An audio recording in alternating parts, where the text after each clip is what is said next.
So for someone that's a young person coming up, yeah, what is the best piece of advice you can give to them to make it to be successful? Right. So if someone were to say to me from absolute ground zero, how to get rich? Mm-hmm. All right, that's a good question. So I would say do two things. The first thing I would say you should do is develop a phone addiction. And you should develop a phone addiction, but you should refuse to consume content and only create content. Genius. So it doesn't, I will say right here, right now, I have a genuine phone addiction. Me too. 9-10 hours a day screen time. Me too. I live on my phone. I'm on my phone. That's where the money is. That's where the pussy is. Facts. So where else am I going to be? Right? I'm on my phone. You see me. I'm always just on my phone, right? I have a phone addiction. But I'm not consuming a bunch of crap, right? I'm producing. I'm producing on my Twitter account. I'm constantly tweeting. Doesn't matter if it's just tweets. Doesn't matter if it's TikToks. Doesn't matter if it's YouTube videos. Produce. Yep. If you spend all those waking hours producing, eventually people will pay attention to you. Yes. And we live in an attention economy. Yep. This is the economy we now live in. It's no longer about competence like it used to be. It's not even so much, it's about attention and it's about network. It's those two things. It's who you know and it's how many people pay attention to you. So if you develop a phone addiction and you refuse to consume and you only create, you'll start to attract attention sooner or later. And when you can do that, there's usually lots of different ways to monetize it.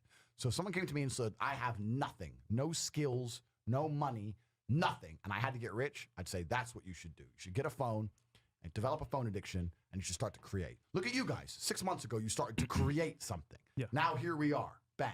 You have to create things in the world we live in. You have to create things. When you create things, you'll get attention, and you can always find a way to monetize attention. Jake Paul has monetized attention. Yes. Yep. That's all he's done. He hasn't made his money being the best boxer.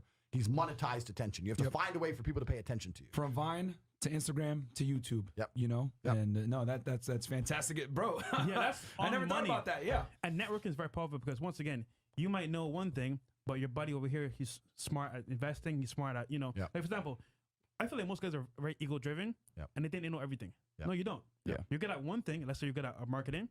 Your buddy's good at, finance. You put that together, you got a team now, and that makes you grow. Yeah, and let's talk about network quickly, because I run a network. On CobraTake.com, there's the War Room, which is a network of mine. So networking is extremely important for a couple of reasons. If you were in a room with ice cream experts, and all they talked about was ice cream, how to make it, how to store it, how to move it, the different flavors, the size of the cartons it's in, how much it costs to produce. If all they talked about was ice cream and you were in that room, sooner or later, when someone comes to you to ask you something about ice cream, you're going to know the answer. Yeah. But you're going to accidentally know some shit about ice cream. If you're in a room of people who only talk about money, do you understand what I'm saying? Yes. So you need to be around people who are about it. And the problem is with the people out here, everyone has a dream, but not many people have a plan. A dream and a plan are different things. When you say to guys, do you want to be rich? Yeah, I want to be rich. How will you get rich? One day when a ship comes in. So you can have a dream with no plan. When's the last time something fantastic has ever happened on accident? When's the last time you've seen a big jacked dude and you say, hey man, how'd you get so jacked? And he goes, don't know, oops. Don't know, it just happened. No, he planned it. He went to the gym, he ate a certain way, he planned his meals, he had to make it happen. It's exactly the same with getting rich. You need a plan to get rich, right? Everyone out there has a dream, but very few people have a plan. Yep. If you're surrounded by people who have a plan to get rich, and you provide value to them in some way, because they're not going to drag you up if you ain't doing nothing, because that's what friendship is. Friendship is value exchange. Yeah. If you provide value to them, sooner or later you're going to begin to make money.